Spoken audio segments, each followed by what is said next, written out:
Will missing them ever go away? How long before you finally stop thinking about them?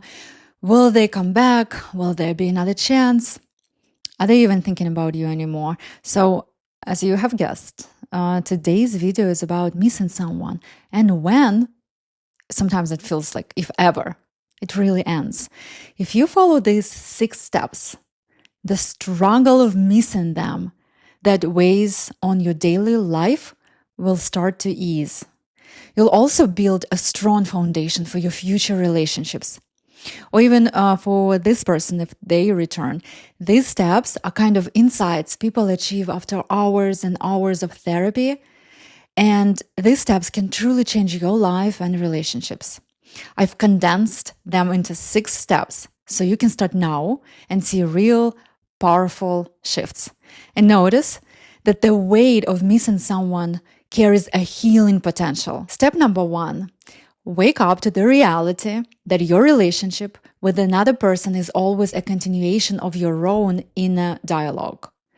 Another person can temporarily lift you up. They can serve as anesthesia from what's happening inside you. But when they are gone, you are re-exposed to something that existed in you before them. And obviously during the relationship as well, and probably was shaping the outcome of the relationship. Missing someone can be an experience of celebrating the value that relationship brought into your life. It can remind you of your own capacity to love and be touched, even if the relationship did not end the way you expected. But here is the key. When missing someone becomes a struggle, it's rarely about the other person. It's about how you relate to yourself in their absence. This is where you need to shift your focus. Step number 2, notice when missing someone is fueled by rejection trauma. A big sign is when your focus shifts from valuing the connection and seeing it realistically, both the good and the bad, to obsessing over whether they'll come back or notice you. How you handle that longing depends on whether you are choosing yourself. And if not, missing them becomes less about the person and more about trying to feel special or validated through them. The intensity of the longing often reflects the approval you do not give yourself, not the relationship itself. Before we jump to the next steps, please hit the like button. Your likes really matter and help the growth of this channel. I also love reading your comments. There is a story behind each one and they expand the topic in ways I cannot on my own. Step number 3, stop regulating yourself with guilt and shame.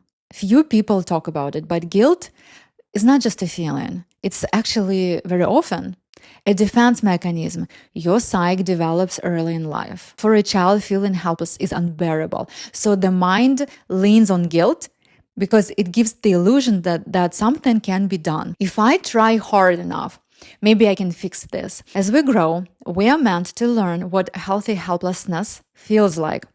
It helps us see where we can make a difference and where we need to let go so our needs can actually be met. Basically, so we can move on to where our needs can be met.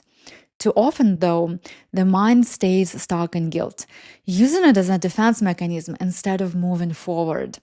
When we miss someone, it's often because we are exhausted from guilt. We want that person to tell us or to show us or admit their fault. Or we wait for their return to show us it was not our fault. It might feel like that would help, but it won't. Because this is not a fixable guilt. It's neurotic guilt.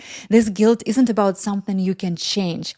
Battling the defense mechanism will never work because it exists to protect you. It's a symptom, not the source. The source here is not knowing how to be with helplessness, how to sit with helplessness, how to process it, and with fear. So this kind of guilt blocks grieving, not just grieving this relationship, but very often the very first relationship experience when you did not get the love or support you needed. These processes are what define your ability to let go. If you want to understand why it is so hard for you to let go, sign up for a session.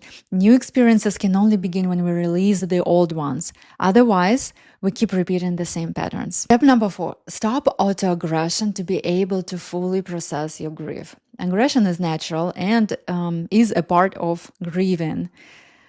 a part of letting go. It's the energy that pushes you to change what needs to be changed so your needs are met. Autoaggression is though when instead of saying, "This hurts because my need for closeness was not met," your inner voice often turns it inward. "It hurts because I am not enough." That twist makes us believe we came to this conclusion inside the relationship, so we cling to the idea that only this exact person can undo it.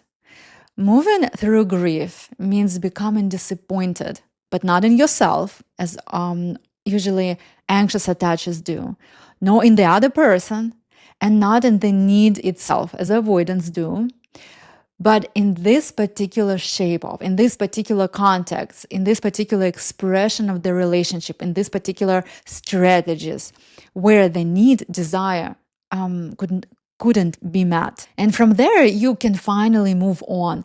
Aggression becomes the energy that helps you see what truly matters to you, what you need in your connections, and why this particular version of your need couldn't be fulfilled, so you don't get stuck repeating the same patterns. Step number 5, develop self-reflection. A lot of people mistake not understanding what's going on inside them for something being wrong with them. That thought alone creates fear, which feeds anxiety and tension. The more the anxiety builds, the harder it feels to just be yourself. It can start to feel like being emotionally dead. And the only way to feel alive again becomes chasing intensity through emotional roller coasters, quick dopamine fixes, or even self-punishment and pain. This tension actually fuels the intensity of missing them because your mind and body are stuck in a loop of needing answers and validation. Step number 6, get into the habit of noticing what you are actually feeling before taking action. The struggle isn't caused by the absence of or actions. It comes from how you interpret the situation and how you respond to yourself. For example, instead of saying, "I feel ignored," because they, for example, didn't reply, notice the actual feeling. Anger, it might be anger, it might be fear, it might be hurt, and recognize your mind's automatic story about it. You might think, "I need to get their attention or prove my worth," but the real issue is how you are treating yourself in that moment. Questioning if you're enough or not, for example, if your needs even matter, if you can handle being alone. Another person's actions say things about them, not you. This step is about noticing what truly causes the pain inside you and seeing how often your mind tricks you into thinking someone else can fix it. And now that you've heard all 6 steps, which one feels most relevant to your experience and what has helped you so far to stop missing someone? Share in the comments. And as always, I look forward to seeing you in my next video.